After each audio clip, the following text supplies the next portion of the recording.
हाय दोस्तों, कैसे हो? वित्त रिसर्च सेंटर में आपका हार्दिक स्वागत है। अभिनंदन है। सभी स्वस्थ होंगे, मस्त होंगे। देखते हैं उसी प्रकार टॉपिक को आगे बढ़ाते हुए। मैंने पहले करवा दिया था आपके लिए समतल दर्पण के आवर्धन तक।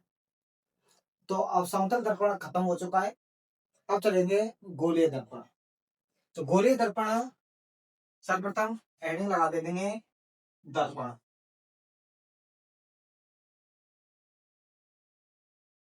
इंग्लिश बोले तो मिरर।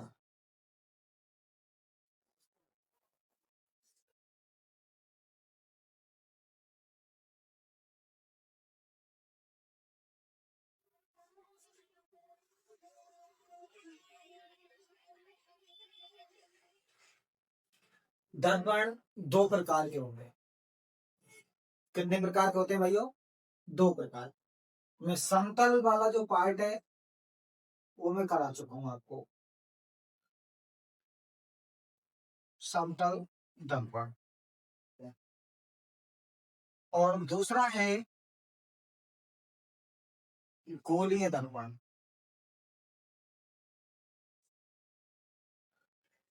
गोलीय दर्पण। अब समतल दर्पण मैंने आपके लिए करा दिया। अब चलेंगे आपके गोलीय दर्पण। तो आपको ध्यान से देखना है। गोलीय दर्पणों में इन गोलीय दर्पणों को भी दो भागों में बांटा गया है। कितने भागों में बांटा गया है दोस्तों? दो भागों में। पहला भाग है उत्तल दर्पण।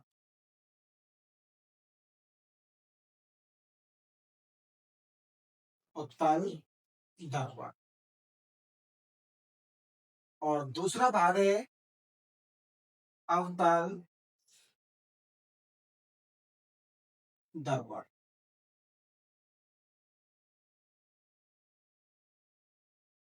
इसको बोलते हैं कन्वेक्स मिरर। Convex mirror. और इसको बोलेंगे कनकेव मिरर।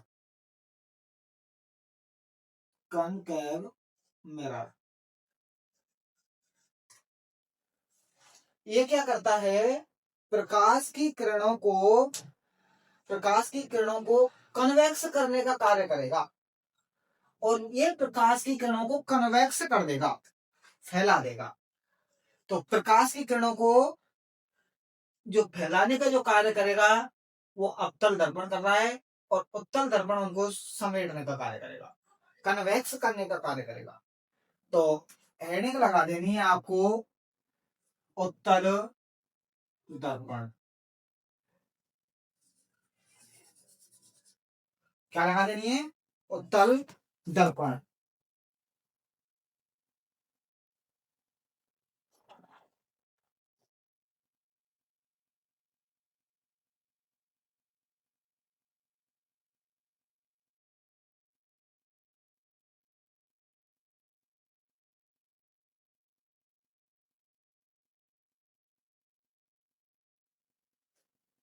देखो, जो गोलीय जो दर्पण है, एक गोले का भाग होते हैं।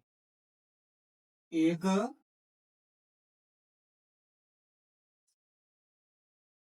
गोले का भाग होते हैं।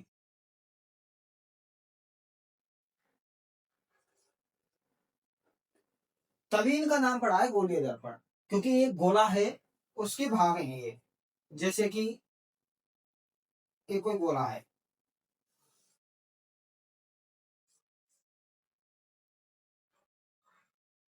इस गोले में जो भारी तरफ जो पेंट हो रहा है, देखो इधर की तरफ जो आपको दिख रहा होगा, ये वाला जो मैं पेंट कर रहा हूं,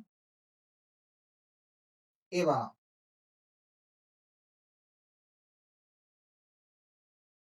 एक सिरे को रख दिया है M1 और एक को कर दिया है M।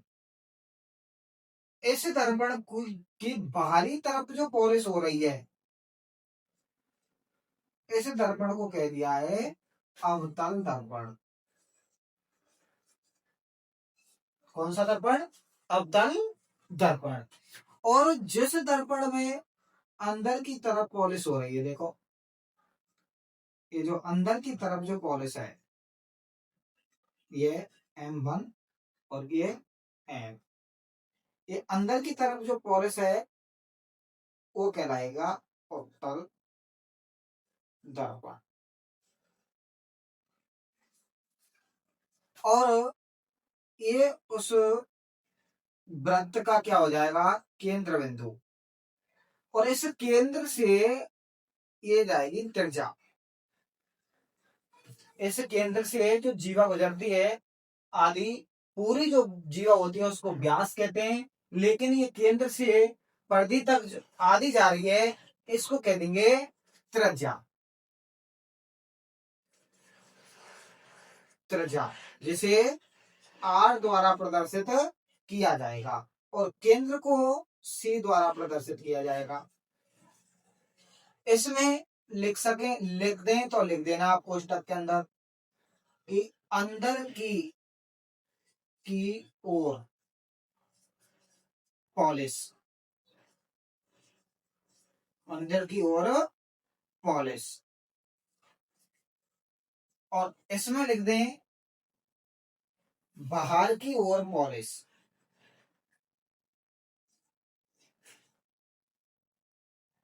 बाहर की ओर पॉलिश।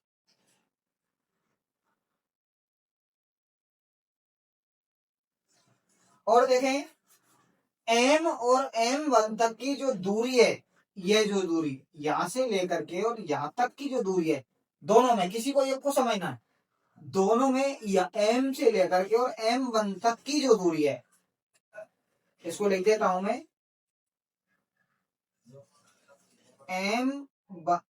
M से M1 तक की दूरी द्वारक कहलाती है। क्या कहलाती है, द्वारक कहलाती है।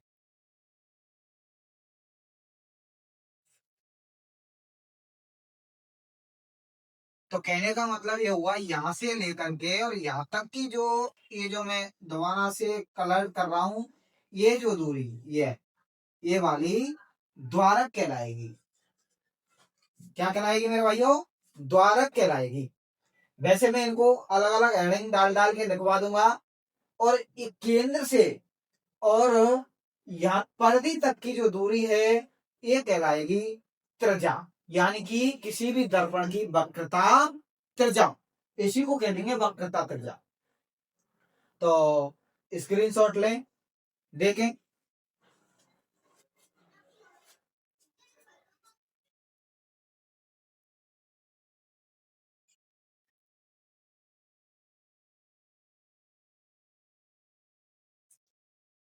देखें यहाँ पे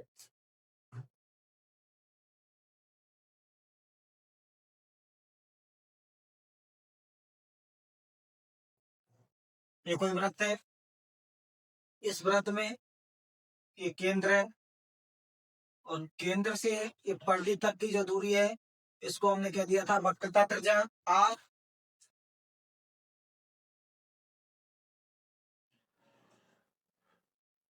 और ये जो जहां पर जाकर के ये ये दर्पण का जो बीचों बीच जो मिल रहा है मध्य बिंदु है, इसको कह दिया है पोल।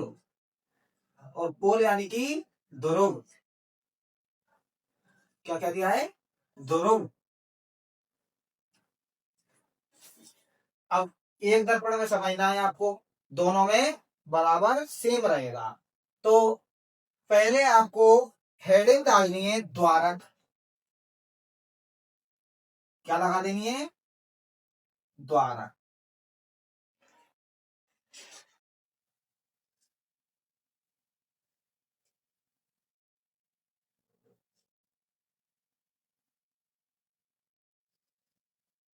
द्वारक चित्र में जैसा कि दिख रहा है वो यह है कि देखो M से M1 तक की दूरी द्वारक कहलाती है। द्वारक कहलाती है।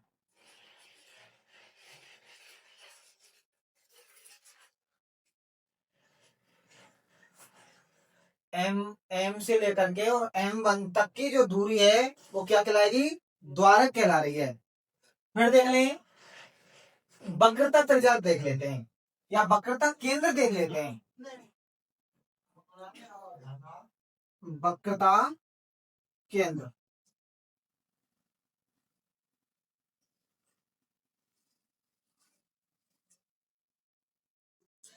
वक्रता केंद्र है जो गोलीय दर्पण है, उस गोलीय दर्पण का जो केंद्र बिंदु है, गोलीय दर्पण का जो केंद्र बिंदु है वो वक्रता केंद्र कहलाता है। तो लिख दें गोलीय दर्पण का, गोलीय दर्पण का केंद्र बिंदु, केंद्र बिंदु वक्रता केंद्र कहलाता है।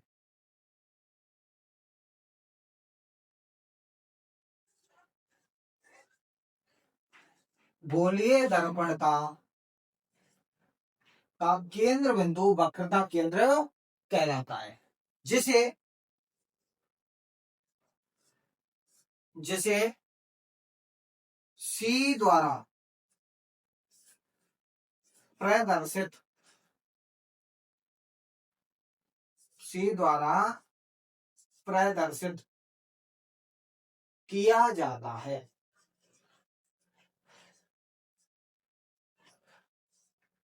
अब देखो, अब क्या रह गया है? अब रह गया वक्रता त्रिज्या।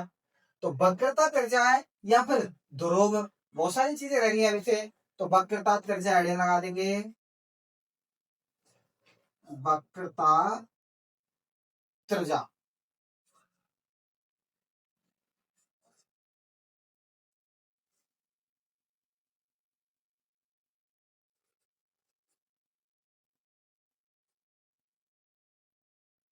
दर्पण का वक्रता केंद्र सी, देखो दर्पण का वक्रता केंद्र यहां से हो जाता है सी, तथा ध्रुव पी। दर्पण का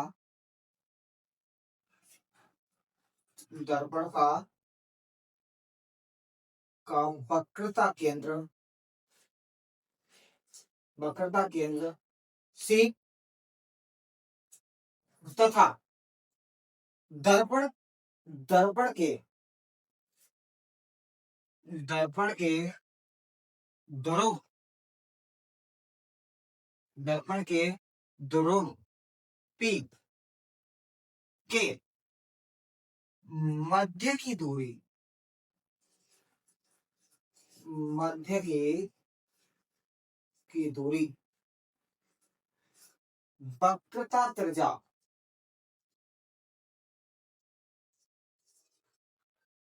कहलाती है। यानी कि यहां से लेकर के और यहां तक की जो दूरी दिखाई दे रही है, ये वाली, ये वाली दूरी, ये दूरी वक्रता त्रिज्या कहलाती है। जिसे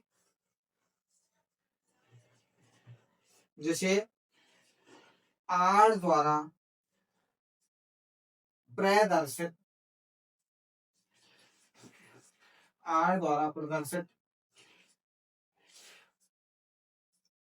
प्रदर्शित किया जाता है। जिसे किसके द्वारा प्रदर्शित किया जाता है? आर के द्वारा प्रदर्शित किया जाता है। अब देखिए ध्रुव, ध्रुव क्या है कि ध्रुव द्वारक का मध्य बिंदु है। हेडिंग लगा देंगे ध्रुव पोल,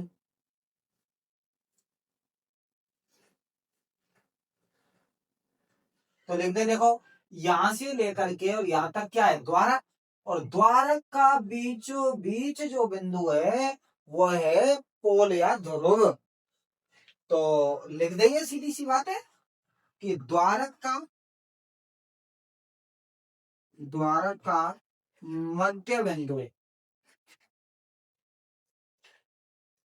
मध्य बिंदु ध्रुव कहलाता है।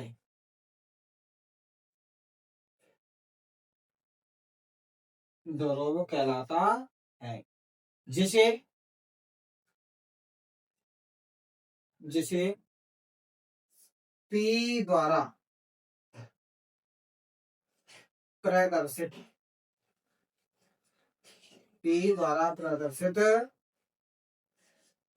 किया जाता है। आया समझ में? यानी कि इन दोनों के बीच का जो बिंदु है वो ध्रुव कहलाएगा जिसे P द्वारा प्रदर्शित किया जाएगा। चलो आ गया होगा समझ में? स्क्रीनशॉट लें इसका फटाफट जल्दी से।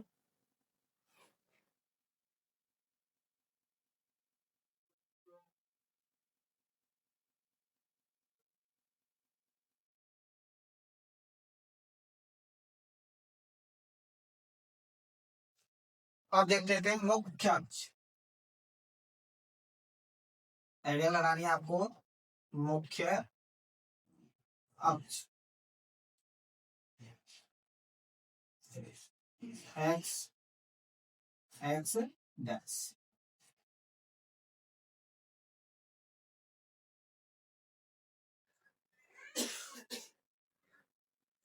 मुख्य अक्ष, अब देखो मुख्य अक्ष को समझते हैं कि यहां से वक्रता केंद्र सी से और ध्रुव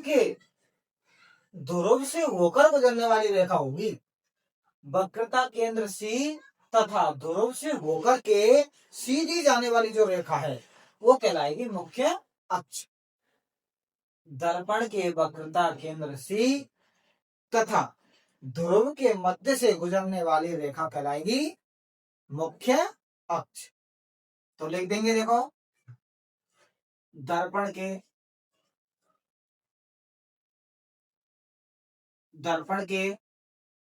वक्रता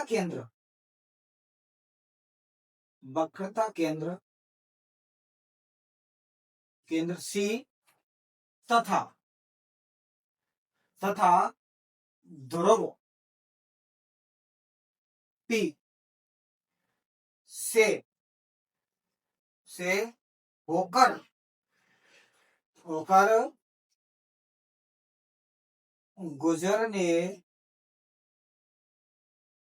वाली रेखा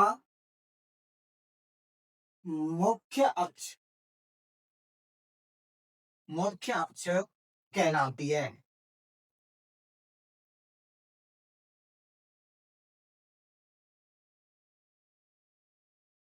वक्रता केंद्र सी तथा ध्रुव P से गुजरने वाली रेखा क्या कहलाएगी? मुख्य अक्ष कहलाएगी। अब देख लेते हैं इसका फोकस बिंदु। अगली हेडिंग लगा देनी है आपको, फोकस बिंदु।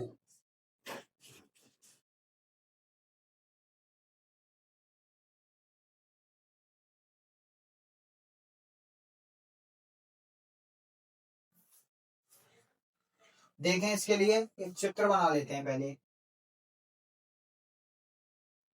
यहां बना लेता हूं चित्र को, और इसको मैं बाहरी तरफ से पॉलिश कर रहा हूं। और आप समझ गए होंगे कि बाहरी तरफ से पॉलिश करने वाला लेंस कौन सा, सॉरी दर्पण कौन सा होता है? अवतल दर्पण होता है। कौन सा है? अवतल दर्पण।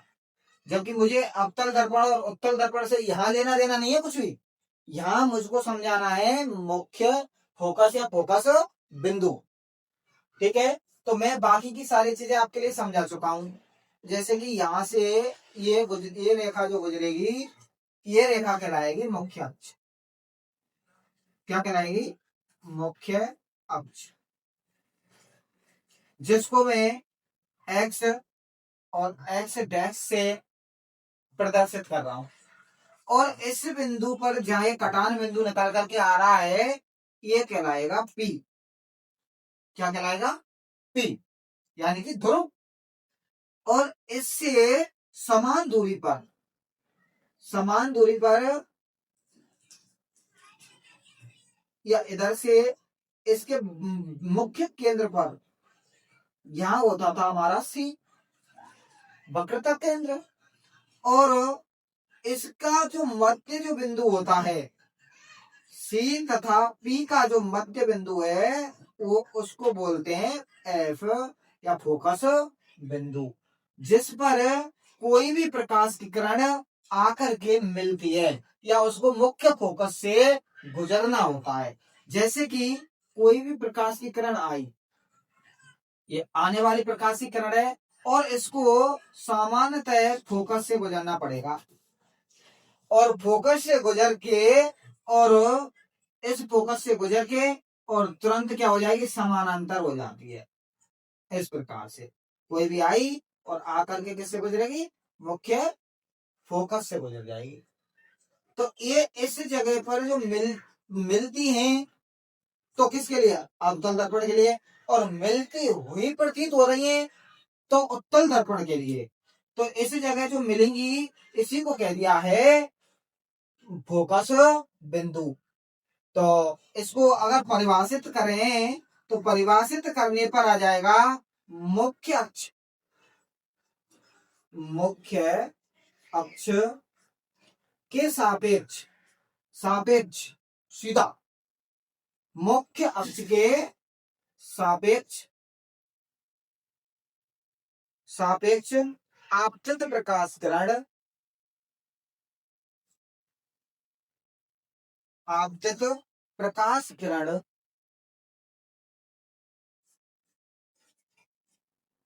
आपतित प्रकाश किरण परावर्तन के पश्चात, परावर्तन के पश्चात या बाद, एक ही बात है, बाद मुख्य अक्ष के, मुख्य अक्ष के जिस बिंदु पर, जिस बिंदु पर केंद्रित होती है, केंद्रित होती है, तो उसे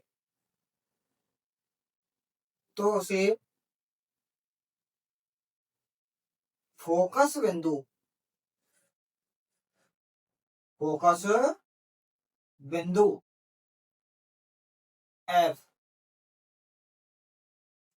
कहते हैं। आ गया होगा, आशा करता हूं समझ में आपकी में। देखो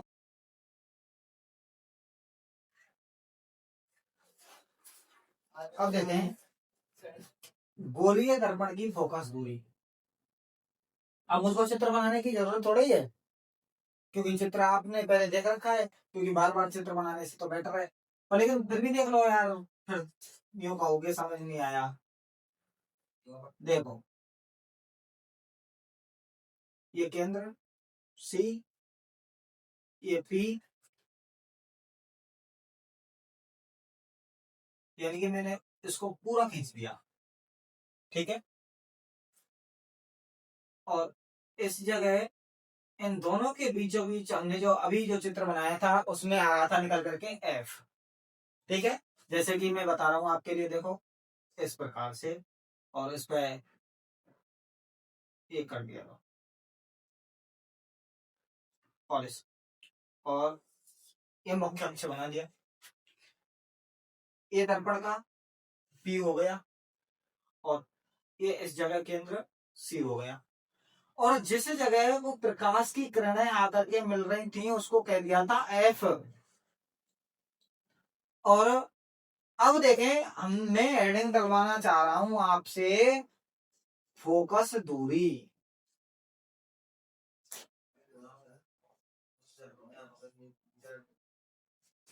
गोलीय दर्पण की फोकस दूरी।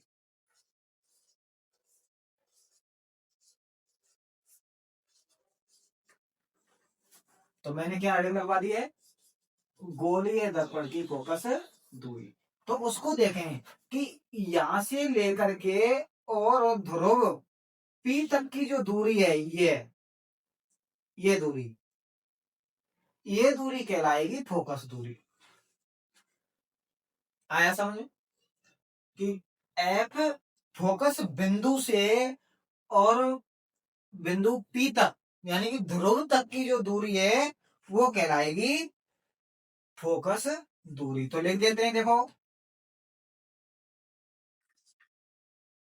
गोलीय दर्पण के एफ यानी फोकस बिंदु, फोकस बिंदु से पी यानी ध्रुव, ध्रुव के मध्य की दूरी, मध्य की दूरी कहलाएगी यानी कि एफ फोकस दूरी, दूरी फोकस दूरी, जिसको यानी कि फोकस दूरी कहलाती है।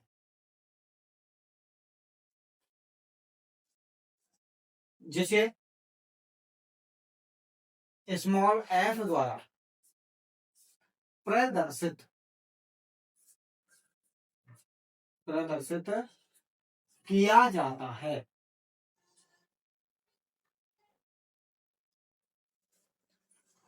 एफ और पी के मध्य की दूरी को फोकस दूरी कह दिया है। ओके, अब कल की क्लास में रहेगा आपका उत्तल दर्पण, अवतल दर्पण, फिर उसके बाद में तुरंत आ जाएगा उत्तल दर्पण से किरण चित्र और अवतल दर्पण से किरण चित्र, और फिर उसके बाद में चलेंगे आपके लेंस, और लेंस के बाद में अपवर्तन, फिर आपका टॉपिक लगभग लगभग कंप्लीट हो जाएगा। तो थैंक यू, आज के लिए इतना ही काफी है। ओके, धन्यवाद। चैनल को सब्सक्राइब कर देना और वीडियो पर एक प्यारी सी कमेंट कर देना। धन्यवाद। ओके।